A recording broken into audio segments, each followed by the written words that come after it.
Parshas Pinchas. This class is going to be part one to an overall two-part series. It's a bit complicated or complex in how it's set up, but don't let that bother you. It should come together nicely by the time it's all said and done. What does that mean exactly? Very vague and ambiguous terms. We're in Parshas Pinchas. The most resounding quality of Parshas Pinchas. Right? Let's just cut to the chase. We're gonna really narrow in on one topic in the last three parshiot of the Book of Bamidbar. Right? Usually we do a whole lot of stuff, the whole big concepts and all through the verses. Not now. Pinchas is one function. Moses did not know the law. Pinchas remembered it, rose up, and killed Zimri and Cosby. Period. End of story. And the next two parshiot, Matos, Masai, generally read as a double parsha. Some years, this year it's not, for the leap year. We got behind for a certain, basically, when the kids are out of school, Rabbi Katz goes out of work, doing the babysitting. So I'm taking the liberty to make this year a combined Matos Masai. Right? Even though it's not, we're doing it that way. And it fits nicely. Because, okay, we just said Pinchas won. He remembered the law, yada yada. And Matos Masai, we'll just call it one big resolving the women of Midian issue, Bilam Balak issue, finishing the Book of Bamidbar issue, essentially finishing the Torah, as the Book of Devarim is Mishnah Torah, the review of the Torah. So what is the one thing that really happened in Matos Masai and that follows this framework? You can say the daughters of Slavchad came about and they married the right guys in the end. I mean, you have a lot of minor issues, but I want to focus on, again, one solid, singular issue. Pinchas killed Bilam. Right? The famous quote, 2 hits, me hitting you, you hitting the ground. Right? Pinchas rises up, remembers the law, kills Zimri Cosby, kills Bilam, end of act. Torah finished. You found your Messiah in Pinchas. You got the covenant of peace. The Rizal says he is your messianic figure. The Torah finishes with a climax. Right? You're not going to find that climax at the end of the Devarim. And if you want to say Moses dying is the climax, that's not a climax. That's, I don't know what that is. What do you call that? The tragic ending. Right? The climax is Pinchas with a spear and winning, getting the covenant of peace, and everyone's going, yay, Pinchas. Kills Bilam, everyone's on fire. Bamidbar ends with a strong final push. Then you get the Mishnah Torah. Moses telling you everything over. The whole Book of Devarim is a nice resolution to the act of Pinchas. So that said, we've identified the nature of the last three parshiot as far as the articles and classes are concerned in this year's viewpoint. Pinchas rises up, Pinchas succeeds, Pinchas finishes the job. Right? Pinchas wipes out Hamas. Right? For relative, what do you call it, contemporary times, right? In the article sense, how do we translate this action of Pinchas in terms of the Ger, the article, and where we've been all year? We have a budding Noahide world. Let's figure since, the 60s, 70s? We wrote the article on Parshas Korach. Vendell Jones is this wild 60s character. Amongst your John Lennons and all your stars of the 60s. Rather unassuming figure. Everybody got drugged out and died and whatever. Went the way of the wind. And one guy, one weird eccentric genre comes through, and it ends up being this new religion. It's not a religion, Noahide.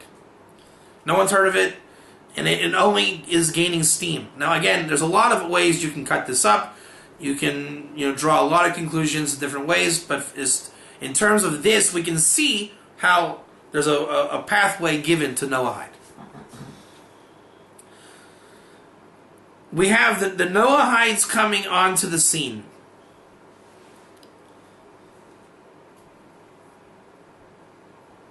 One second, give my thought.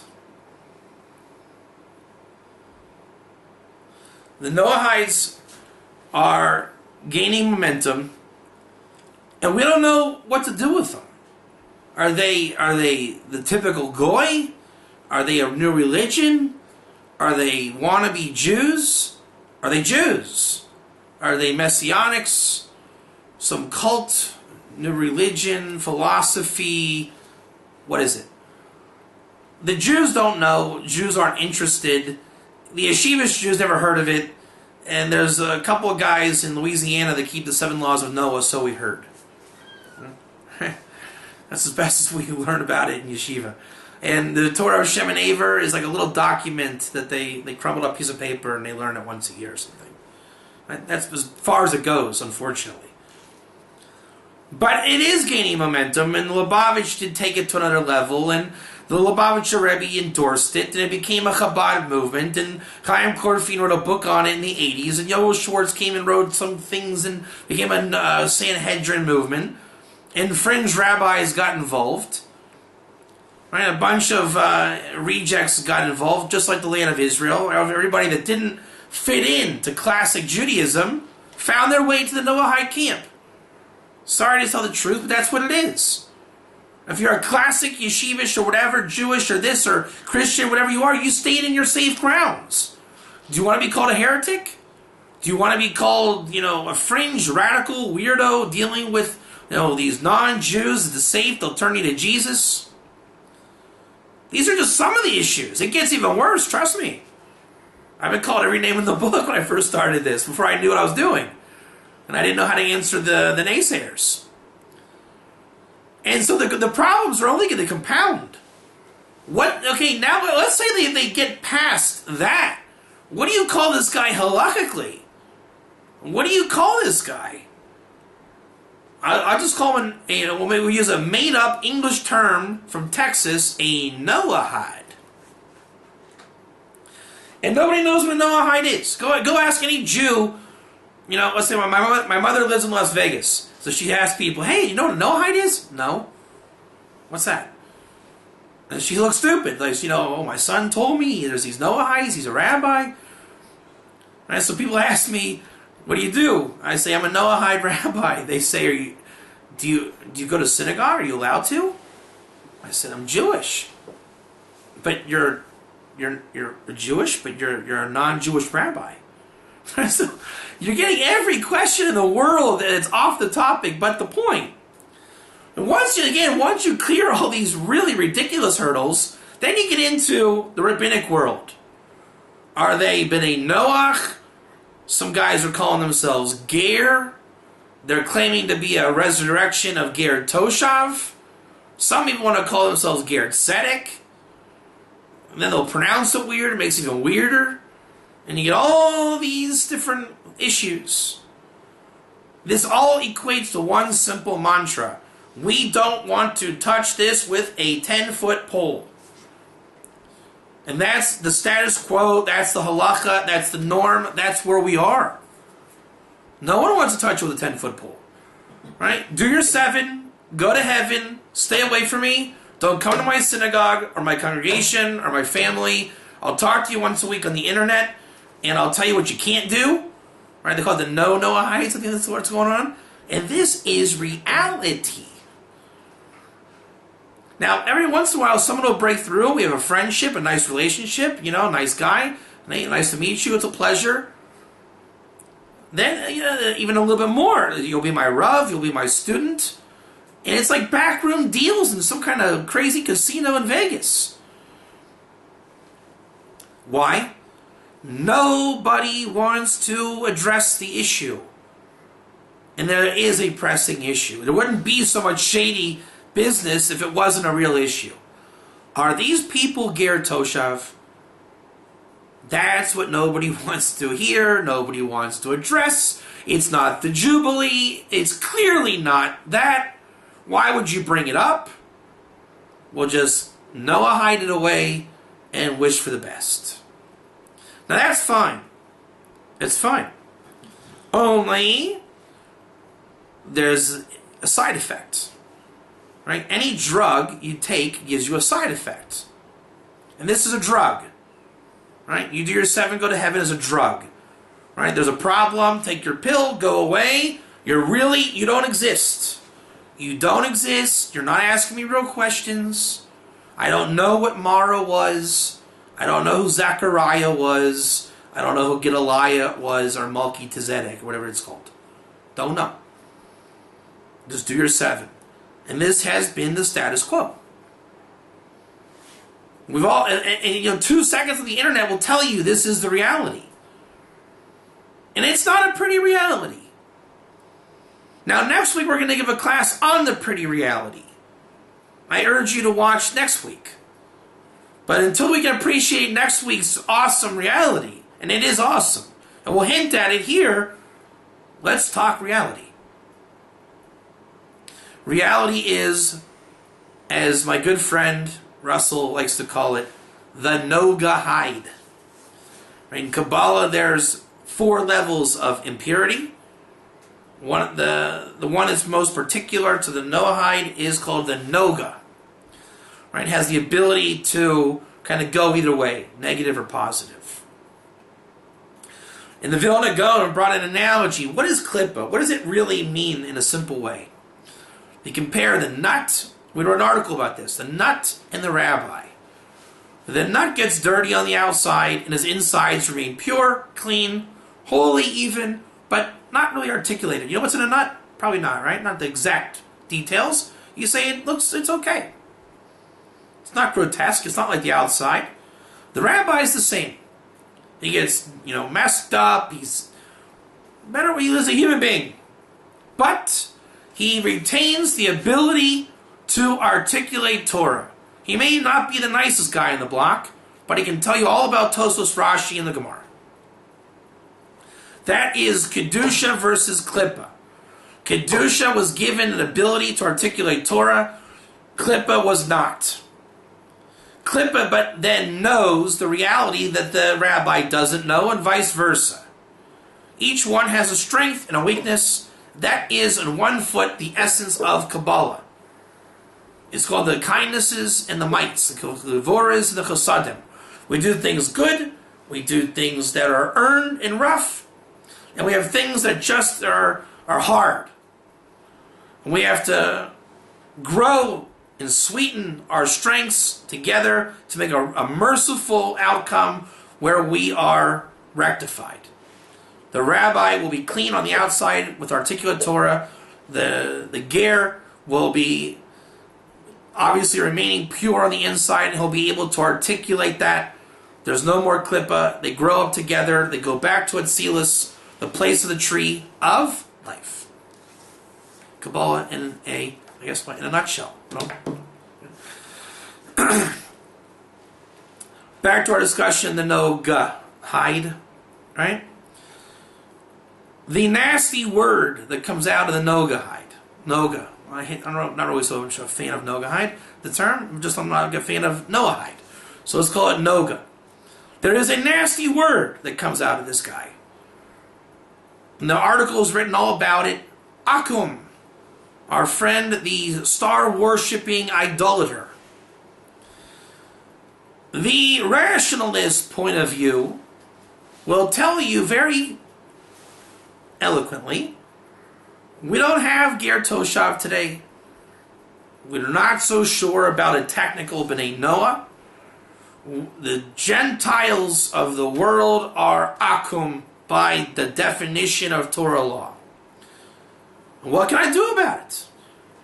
Nothing we can do until the Jubilee comes. Woe is me, woe is me, woe is me. I say this on Erev Tisha B'Av, partially with intention. Worked out this way, but worked out that we have a point. And that is our world.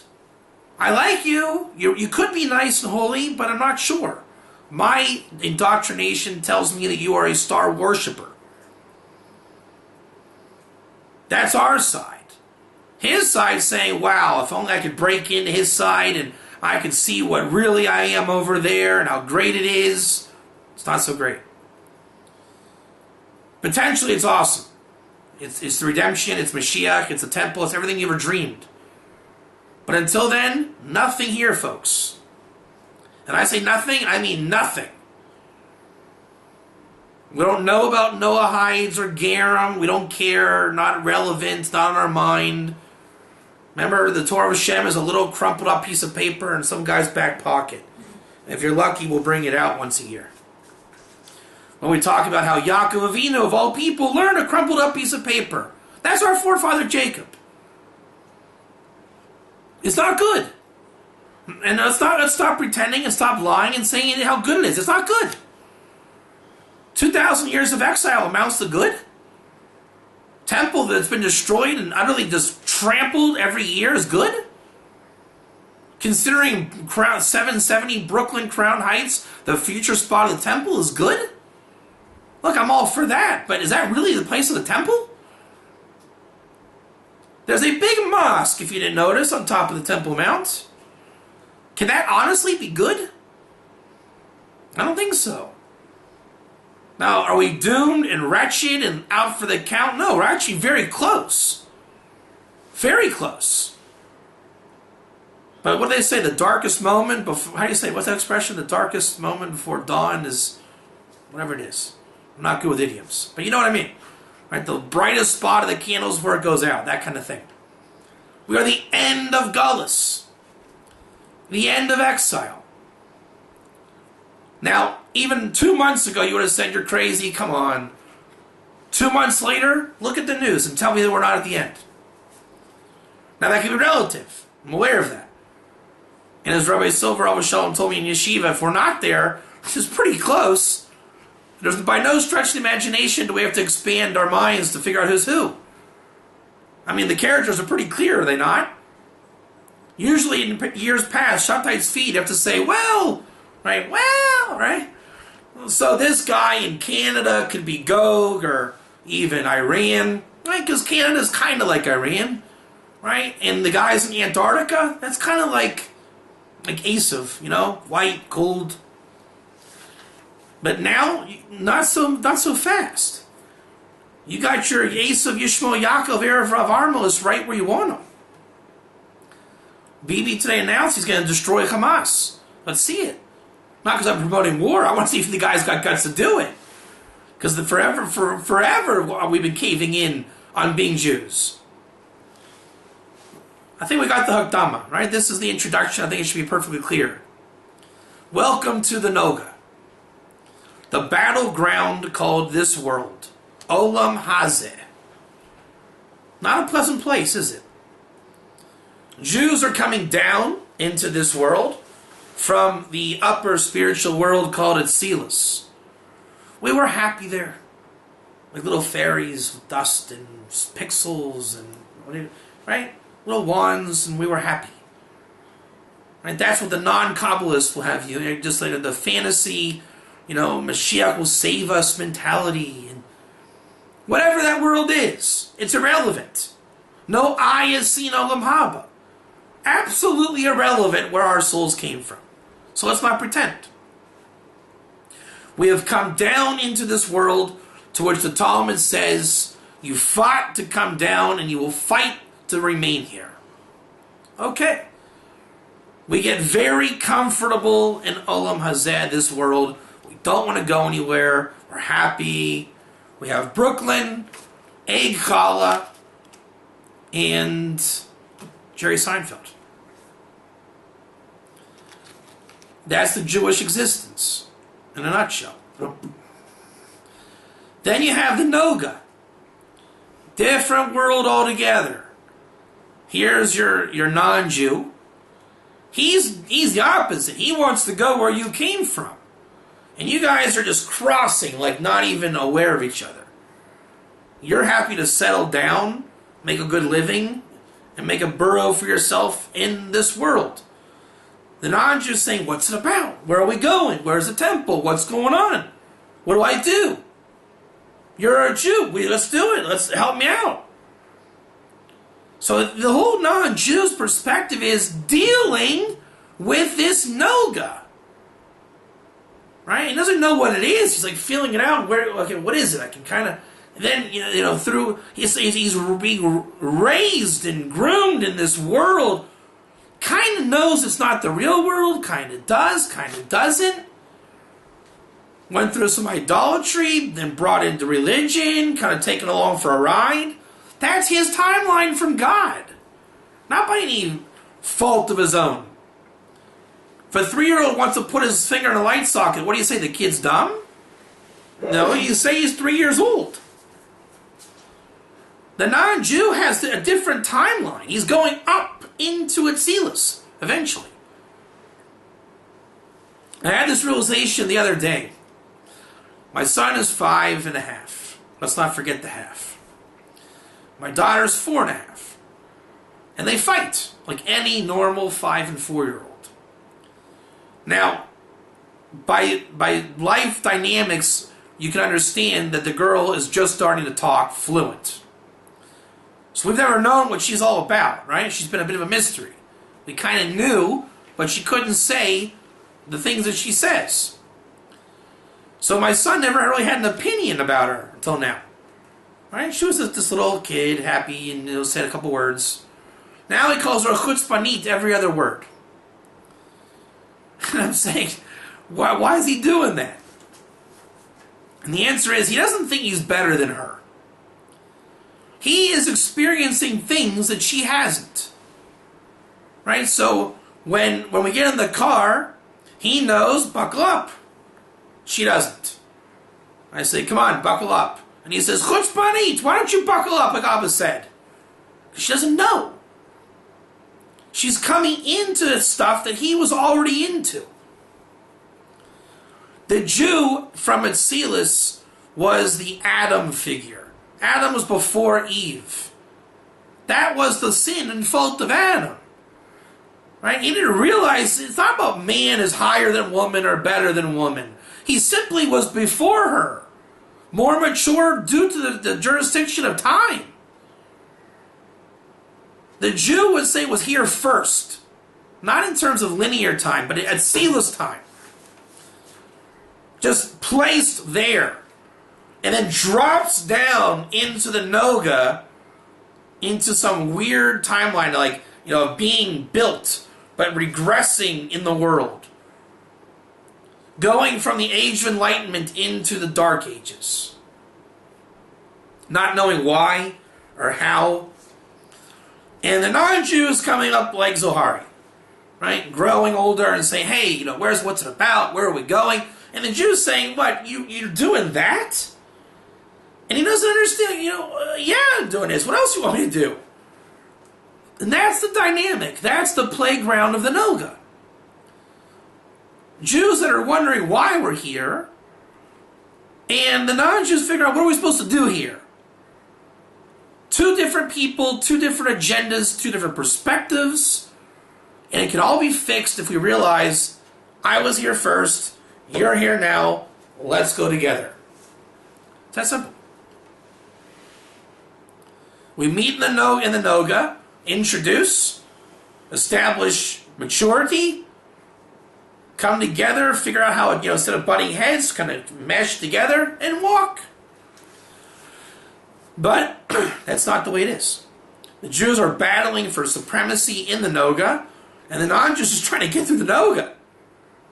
But then, because of the complex miscommunication, it blows up into something ugly. Try doing a miscommunication with somebody, a simple miscommunication, and see how long you last before you start fighting. Right? Try talking to an old person, and when you say, "Excuse me, can you hand me my pencil?" I'm a what? No, can I have my pencil? I didn't call you a name. So that's the way the world we live in. You ask for one thing, they hear something totally different. Can you define the Jewish-non-Jewish relationship any better than that? And again, look at the news. I'm about to say something extremely radical. The non-Jewish leftists are saying those Jews in Hamas, didn't they learn anything in the Holocaust than just to bomb these poor Palestinians? And we say, man, this guy's a wicked guy. How dare he say that? The Jews think he should be eradicated from this world. And everybody that looks like that guy should also be eradicated from the world. And all the leftists are saying, they just don't get it. Yeah, woo, missed. And you say, well, how could they not miss? Is there anything you possibly could assume that they would be, agreeing on? I say yes. Now, I'm not justifying the leftists, and I'm not totally justifying Israel. Israel has a job to maintain the yoke of heaven that came down on Sinai. Period. Anything short of that, you're kidding yourself. The non-Jew knows that. And he's saying, can't you rise up and be the Jew of Sinai? But how do you can't say that to somebody. You can't just say, listen, there's all this stuff going on. I know you don't know what it is to be a Jew. It's so far, you can't even find a medium to discuss it. But what he's really saying is, look, you went through the Holocaust, you went through all this stuff. It's easy to throw bombs on them, but can't you just rise up and figure out some super peace plan, like being the inheritor of Sinai, something like that? But that requires some articulation. So once we've really separated into our camps, you lose the articulation. It's like Greece reverts to Rome.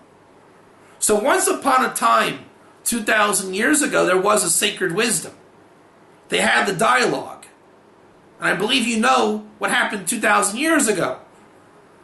It almost did happen so much that the destruction of the world happened at that time. It wasn't the time. But they had the ability to articulate the time. How crazy is that? Imagine if my son was newborn, fully vocal. Hey, thanks for having me in this world, Dad. I'll be checking in for the next 100 years or so. Can I have a bottle, please? Preferably a good formula materna. That tells us about that. Thank you. That would be quite a reality, but that's not the way it is. But 2,000 years ago, that's what it was. But their maturity was nil. We hadn't gone through the 2,000 years of Mashiach. So it's like Avraham Avinu, great powerful leader. No Twitter. You'll say it sounds ridiculous. Why would he need Twitter? Well, imagine if Avraham did have Twitter. Imagine right now Avraham Avinu comes and there's Twitter. I am Avraham. Everybody, I'm from God and I know amazing stuff. Come follow me. Everyone would do it. But instead he had to find the spiritual technology in an ancient world. Today we have Twitter. And we've forgotten how to spell the word you. Y-O-U. Just you. Underscore. I don't know. So, come follow me. At, whatever. Stupid. Totally again, missing each other. And that is the Jewish Ger existence. He's saying, Jew, you're of the Brit, you're of the covenant. Sinai came and the world was subdued at that time to God and His Torah. You're amazing. Let's do it. Let's go to Garden of Eden. The Jews are too busy eating his Oreo ice cream. I mean, it really is that stark, that staunch and radical. They don't know they were given the covenant. And the non-Jews do. So again, the voice is already about going. Look at the Noga again. Non-Jews see the Jews, wow, they're here and they're doing amazing stuff. I bet when they get together on Passover, they're talking about secrets of God and about how amazing it is to be sons of the chosen Torah and how probably soon we're going to go to the temple and amazing stuff. 99.9% of Jews, you know what they're doing on Passover? I'll tell you by a joke that Jerry Seinfeld says. When women ask a man, what are you thinking? And he says, the man's, nothing. That's Passover. What are you doing? No, what time is this over? We got 11? We done yet? Where's the afikoman? The kids want to find the prize. Honey, please, bring the afikoman. Little Jerry wants the prize. That's Passover. And you might say, whoa, but my rabbi has a great Passover and it's very holy and spiritual. I'm sure it is. But I will tell you what it's missing. Guaranteed, I'll tell you what it's missing. How many times do they mention Ger Toshav at your Passover? Big difference. We are supposed to be a light to the nations. So you may be incredibly Jewish. The Baal Shem Tov said a story until 3 in the morning about how great it was to be Jewish. Okay, it was awesome. I agree. Being Jewish is awesome. That's not the point. Because the non-Jew is not waiting for you to say, hey, the Baal Shem Tov was incredibly awesome. He's waiting for you to be a light to him. So anything short of that dialogue, woof, missed it. Welcome to the Noga. Welcome to the Noga. What that effectively does, think of the Jewish star. One triangle is coming down. One triangle is coming up. Now, where do we go from there? Where do we go from there? The two key words are Noga and Kabbalah. Ugh, really? I mean, it feels so Madonna-ish. I mean, it's not halacha and rationalism.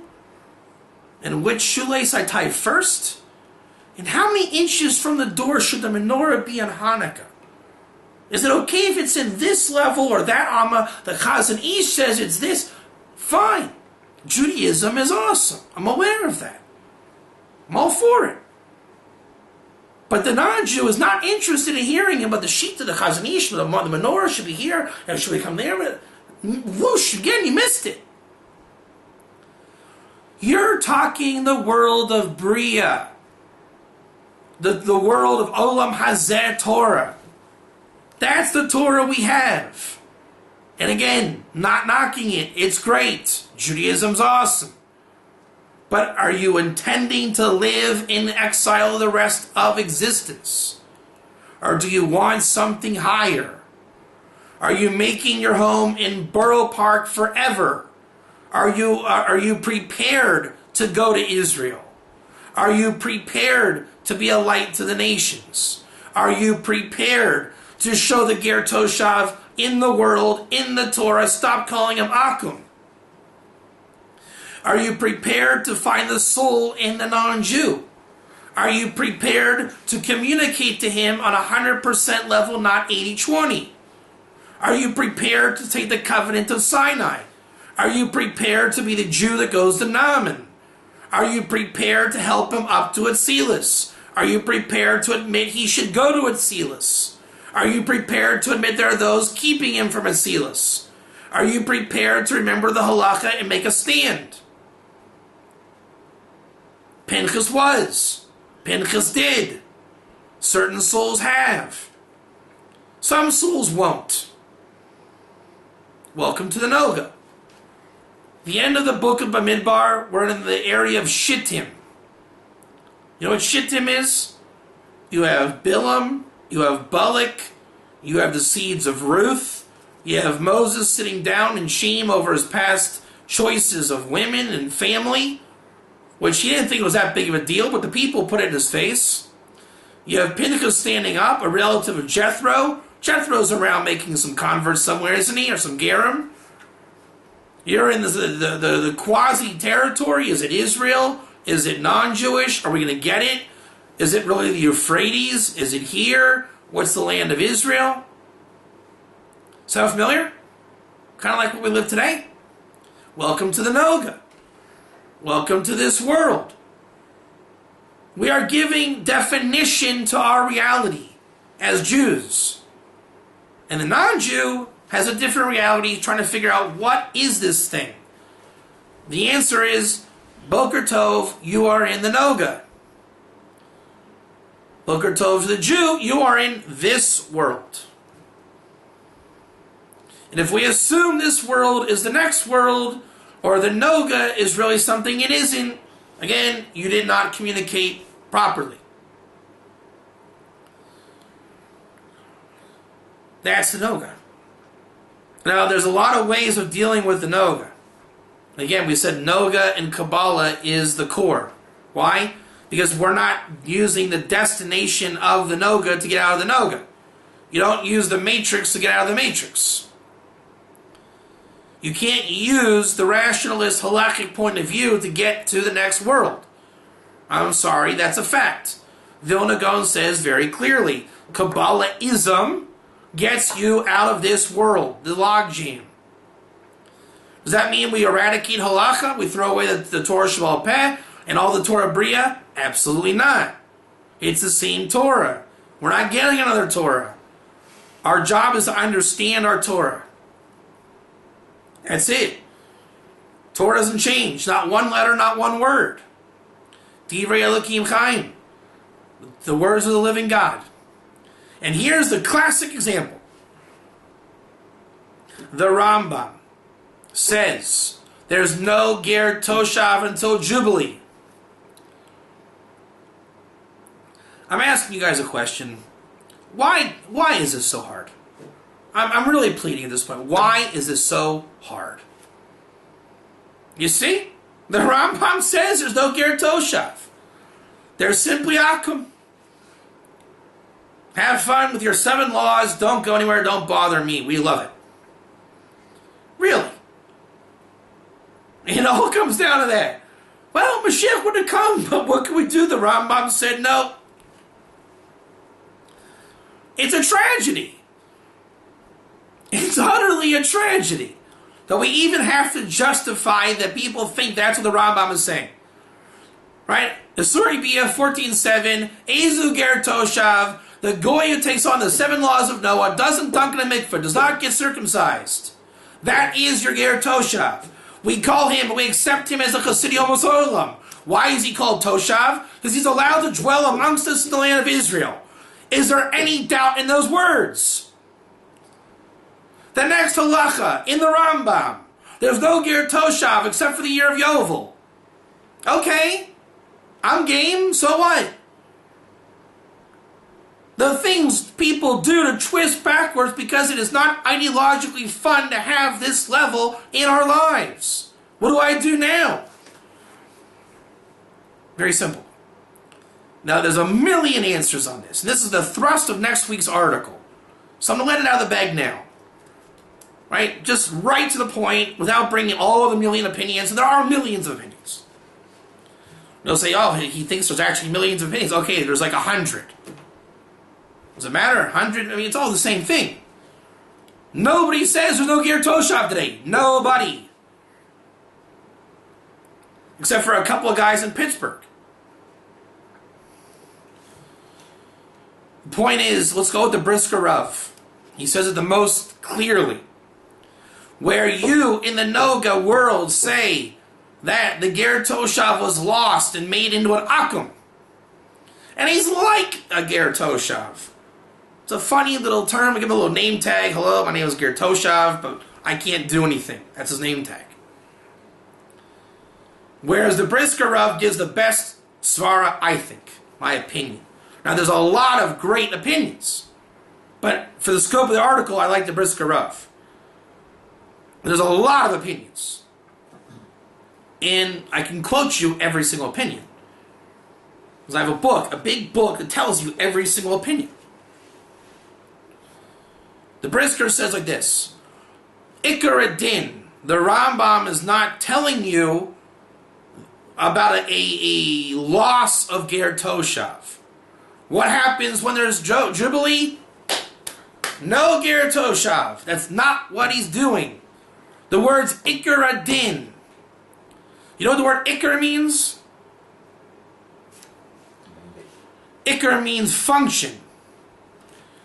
There's a book called Shari Ora in Kabbalah. It has a lot of Ikarim in it. One of them offhand says, let me think of one offhand. When you see Hashem, Elokim, Yud-Kei Vav-Kei vowelized, that's telling you that it's the Yud-Kei Vav-Kei with Elokim. So when you look anywhere in the psukim, in the verses, and you see Yud-Kei Vav-Kei vowelized with the name Elokim, that is a proper name of God with Elokim. You can just push the button and get the answer. You need not think, is it this name of God? Is it that name of God? No, it is this name of God. Ikar, as an Ikar. Ikar Adin, Din means the law. What is the Rambam's Iker? What's his function? Jubilee is a function. The function is, without Jubilee, there's no proper Ger Toshav. The function is on Jubilee, not Ger Toshav. What does Jubilee do to you? Jubilee says, we have a problem, Houston. Or Abilene.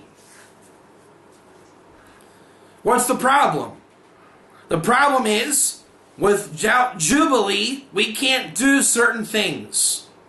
Just like without a temple, we can't do certain things. Okay.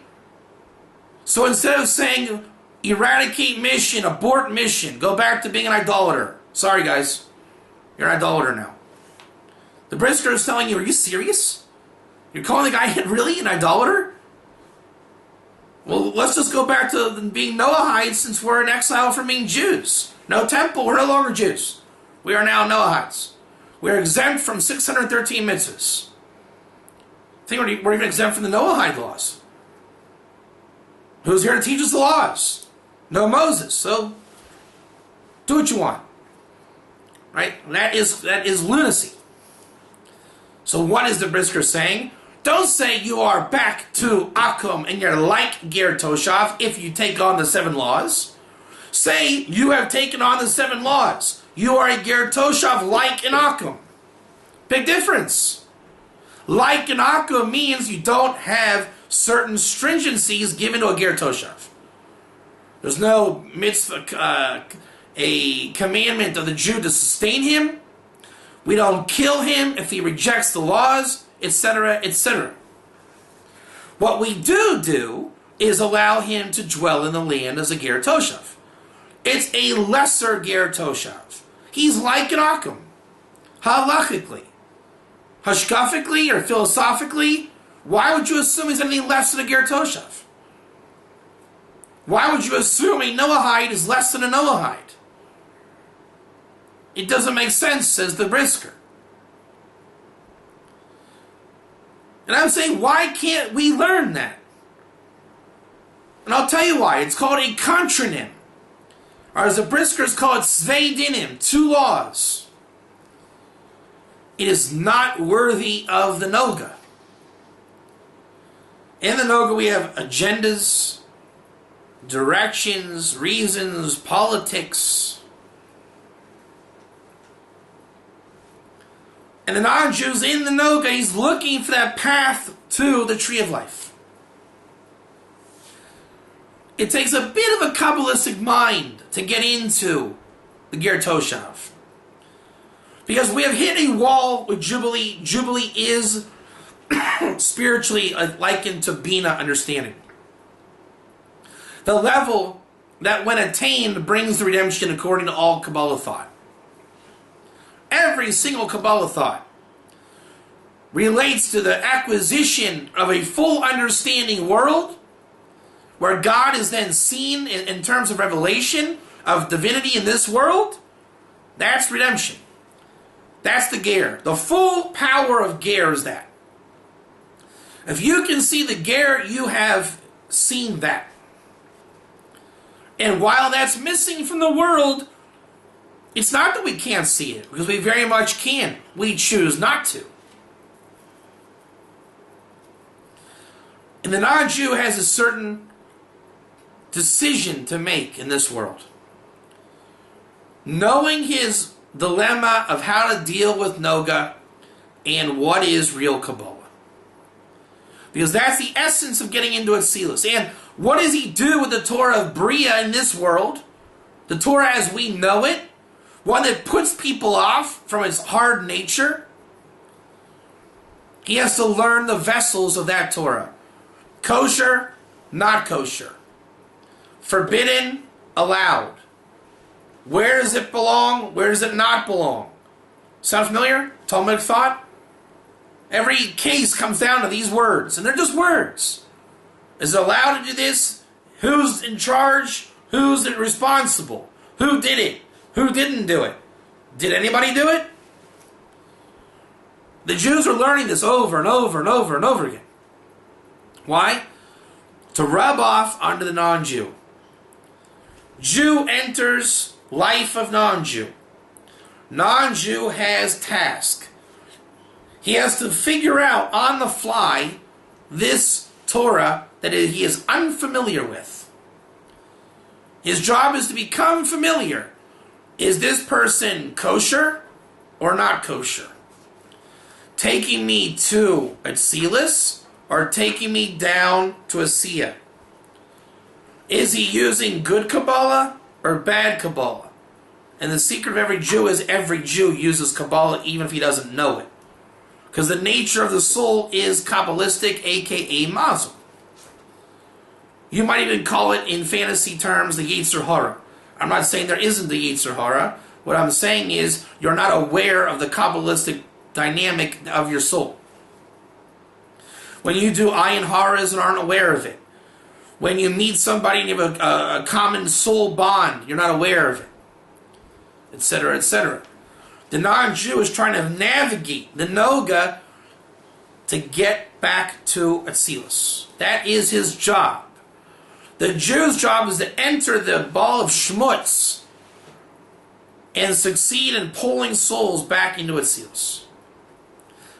That is the essence of this world.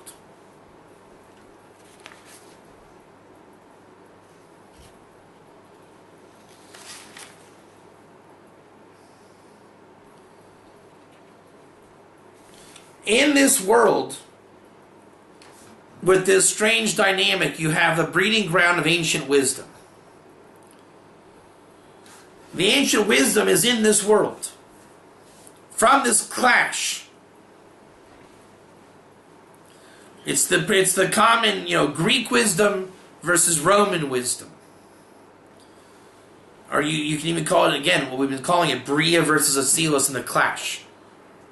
The Jews were given the covenant of the Bris Rishonim, that the covenant of the ancients should be placed upon them so the eyes of the nations can see and know.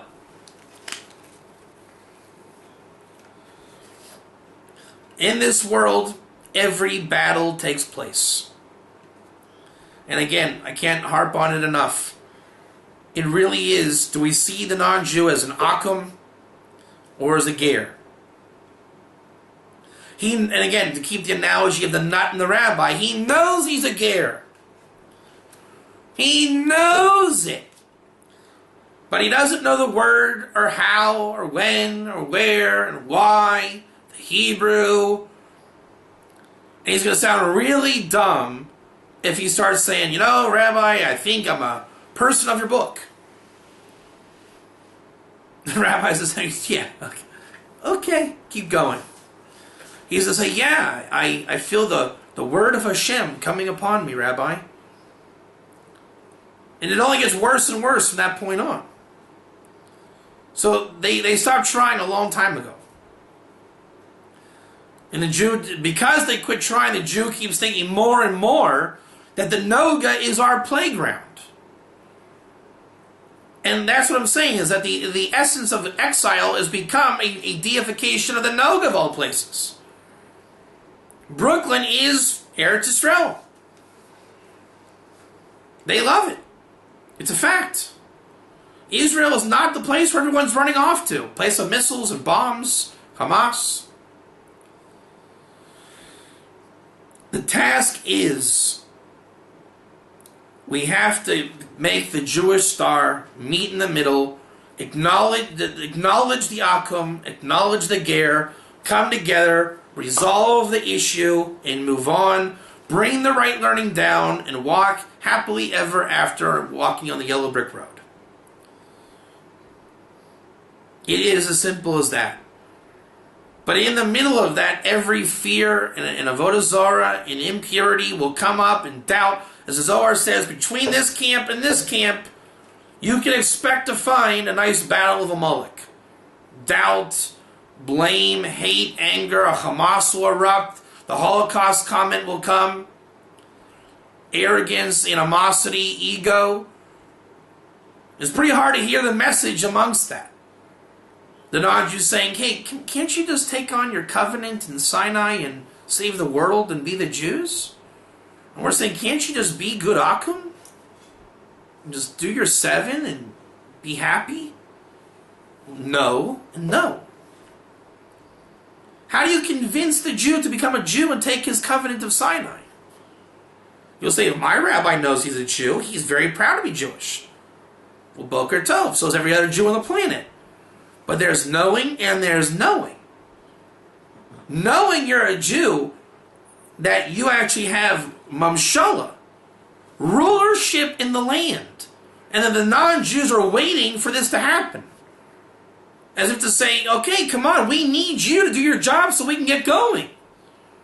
Being nice and funny and cute and a Torah scholar and helpful and kind doesn't get it done. The bottom line is, to the Jew, are you sent by God to the non-Jew? Anything short of that, you're not taking your covenant. And he's not going to accept you as a Jew, no matter how wonderful you may be. And anything short of a Ger Toshav is not hitting the mark either. Because once he remains an Akum, it's just a control trip. Right? You can tell people not to think stuff and do stuff, but they are. People conspire against you. Hamas was quiet for how many years? Well, I guess they weren't too quiet with all those tunnels. It was not a real quiet. And that's where the article ends. It ends by acknowledging the Noga. The Jew has his world in Shittim, encamped out with existence. He's good, bad, he's this, he has every range of righteousness, wicked, Kabbalah, this, that. Based on his soul and what he hopes to achieve, the non-Jew is trying to decipher, who is this guy? And he has a strategy. Do I get to Atzilus as being good, but not with Kabbalah, because Kabbalah is like voodoo? Says my good friends from back home. Or do I go Kabbalah and the rabbis say it's wrong, it's a forgery, it's fake, and my soul is at stake? They have to know that Torah of Bria. Kosher, allowed, forbidden, permitted, to belonging, not belonging, where does it go? And it's all foreign to them. They have to know this without knowing it. And our job is to realize what we've been learning is to teach them so they can know. And that only happens with the Ger.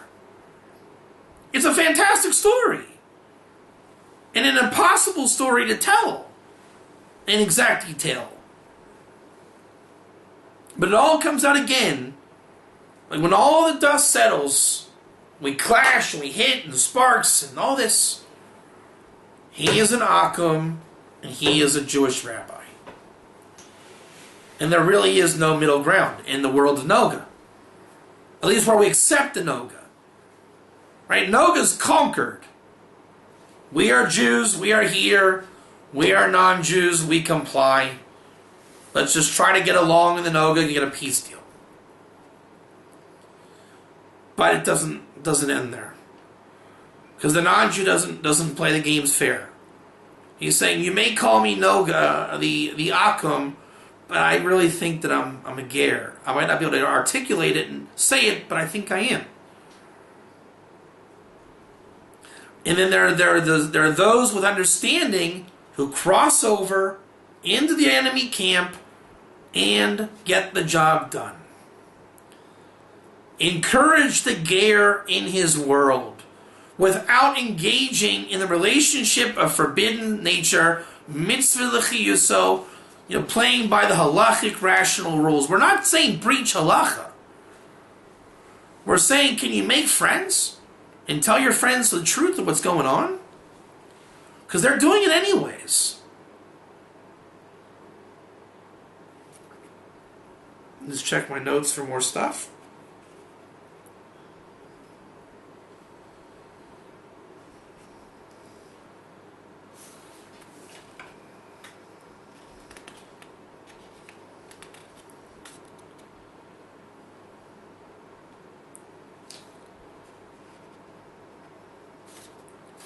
We covered pretty much everything. And I think we're going to close with this. I'm going to close with this. We're talking about breaking through the other side. That the redemption happens by breaking through. Pinchas broke through. Now, in the breaking through, the covenant of peace, there was the vav cut in half in the word shalom, which is called the vav katia. Right? Yes, the schism was repaired, but you ended up with the non-Jew and the Jew. The women of Midian tried to kind of mangle the enterprise. Pinchas saves the day. But he creates a real schism in two camps. Pinchas merits the soul of Elijah. Elijah comes, the essence of Pinchas is a totally different character. The fire of heaven is in Elijah. Elijah destroys the prophets of the Baal with the help of the Gerim. There must be the working partnership even before there's a working partnership. We're going to close with this concept. In the Noga, we've had our ups and downs. Torah has been given and elucidated and taught and learned. It's a very bitter, hard Torah to accept on the surface. The oral Torah. Non-Jews are this and they're that, and we all know the draconian feel to the Babylonian Talmud. Very hard. Non-Jews, get out, stay out, go away. Even Jews don't want a part of the Talmud, it's so hard. But then the rabbis will tell you the innards of the Torah is so sweet. Sweeter than honey is the innards of the Torah. And it is. And that even complicates matters more. When there's a rational grounds to call the non-Jew Akum. And you can hear the logic of the rabbi. But you can also hear the Ikar Adin of the Rambam and the Jubilee that it doesn't mean that. Yes, I acknowledge the Akum stance. I get it. I see it. I understand how they got there. But then there's the crossing over too. There's the idea that the Jew and the Ger Toshav always were together in the Noga. The fact that they were not together was a facade, and a hallucination, an imagination. You just didn't know what to call it. The sticking points in the speech that you didn't get, that's the Noga. When the evangelical mentions Yeshu, it's not the same Yeshu that the Catholics say. And the typical man statement is, well, I heard what you said, and it is. A rose is a rose is a rose. No, it isn't. No, it isn't. Word, in the Talmud you have one word with a million different meanings. People speak this way. What he means is not what you hear. And only the inner dimension of Kabbalah can teach you this. An idea, the perspective of the Noga. The halachist rationalist point of view is not wrong. It just has its arena, and the Ger Toshav is not its arena. If you want to talk about which shoe to put on first, the rationalism is great. Maybe I'm the heretic for not believing Kabbalah. Which shoe you put on first? I don't know. I haven't looked into it. Maybe there's guys out there that say, oh, how could he talk about Kabbalah and the Ger Toshav with the left shoe run first? Wow, Kabbalah's crazy there. Maybe. Not my issue. I think for me, the biggest reason why there's no Kabbalah in this whole Noga and non-Jew and Jewish thing, when I came out with the Shem series some 3 years ago, total Kiddush. Nobody ever thought teaching Shem to the non-Jew. Who thought of such a thing? I think that's the problem going on right now in the Noga and the non-Jew, the whole effort that Pinchas stands for. Who thought to not teach the halacha of the 7 laws to the non-Jew? Who teach them philosophy of what it is to be them. What a chiddush. There's really a person who wants to hear a BS story of what he could, maybe, might, maybe not, this, that, be? He wants to hear other than halacha? What does a Jew want to hear? Halachas of being a Jew? No! That's pain! Some guy in a class telling me a Jew is this, a Jew eats kugel, a Jew puts his... Okay, I get it. I do it every day. Don't tell me how to be Jewish, pal. Right? It's great for a 15-minute schmooze in yeshiva, but every day? Hours a day? How to be